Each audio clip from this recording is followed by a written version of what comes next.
Al-Quran untuk dihafal. Saya memiliki harapan yang sangat tinggi. InsyaAllah Indonesia, sepanjang apapun kegelapan, sepanjang apapun kegelapan kezaliman, sepanjang apapun kehilangan keadilan, InsyaAllah akan datang satu saat terbitnya matahari adil. Dan InsyaAllah Indonesia akan menjadi negara Al-Quran. Saya bisa meyakinkan gitu karena saya telah merasakan bagaimana di Turki. Turki negara sekuler yang ratusan tahun serangi Islam, ratusan tahun menabaikan Islam, tidak boleh kumandangkan azan dalam bahasa Arab, tidak boleh ada rumah tahfiz, tidak boleh ada pesantren, tidak boleh belajar agama, tidak diberikan anak-anak kita bisa belajar dengan sendirinya Al-Quran. Semuanya dilarang dengan keras, bahkan terancam orang-orang yang melanggar aturan itu.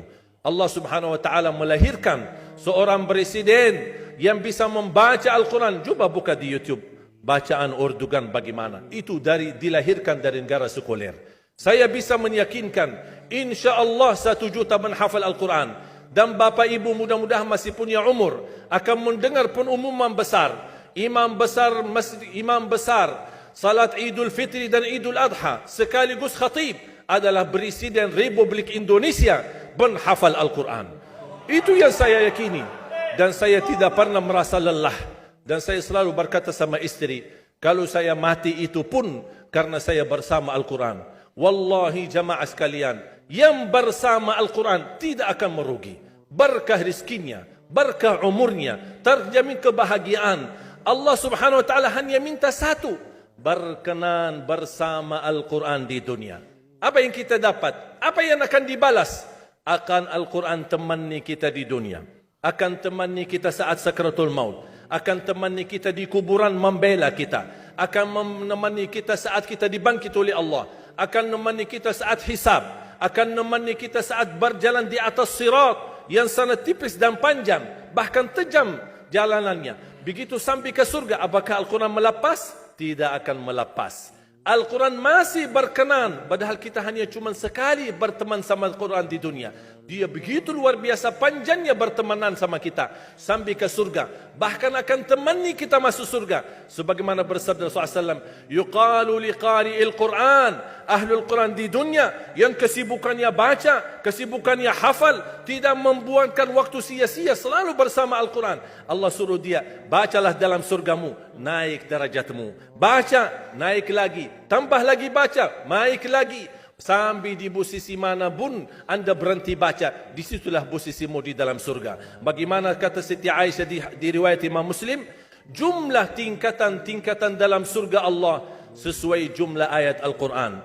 Oleh karena itu tidak ada yang lebih tinggi di dalam surga Allah daripada Ahlul Quran. Cukuplah bahagia Ahlul Quran ketika di hari kiamat dipanggil. Semua manusia dibangkitkan oleh Allah.